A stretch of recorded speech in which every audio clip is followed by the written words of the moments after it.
Livre des Proverbes, chapitre 29.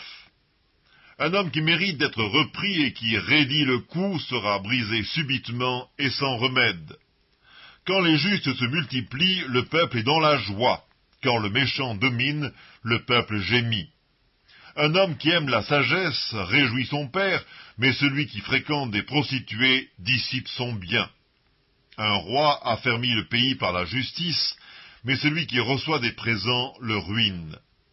Un homme qui flatte son prochain tente un filet sous ses pas. Il y a un piège dans le péché de l'homme méchant, mais le juste triomphe et se réjouit. Le juste connaît la cause des pauvres, mais le méchant ne comprend pas la science. Les moqueurs soufflent le feu dans la ville, mais les sages calment la colère. Si un homme sage conteste avec un insensé, il aura beau se fâcher ou rire, la paix n'aura pas lieu.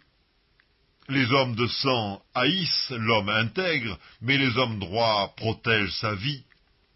L'insensé met en dehors toute sa passion, mais le sage la contient. Quand celui qui domine a égard aux paroles mensongères, tous ses serviteurs sont des méchants. Le pauvre et l'oppresseur se rencontrent, c'est l'Éternel qui éclaire les yeux de l'un et de l'autre. Un roi qui juge fidèlement les pauvres aura son trône affermi pour toujours.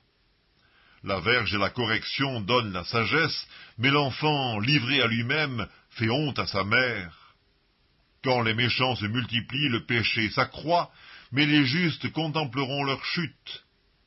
Châtie ton fils, et il te donnera du repos, et il procurera des délices à ton âme. Quand il n'y a pas de révélation, le peuple est sans frein, heureux s'il observe la loi. Ce n'est pas par des paroles qu'on châtie un esclave, même s'il comprend, il n'obéit pas. Si tu vois un homme y réfléchir dans ses paroles, il y a plus à espérer d'un insensé que de lui. Le serviteur qu'on traite mollement dès l'enfance finit par se croire un fils. Un homme colère excite des querelles, et un furieux commet beaucoup de péchés. L'orgueil d'un homme l'abaisse, mais celui qui est humble d'esprit obtient la gloire.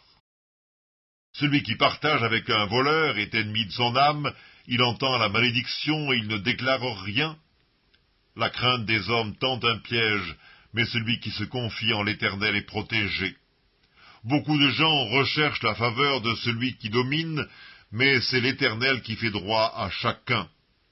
L'homme inique est en abomination au juste, et celui dont la voie est droite est en abomination aux méchants.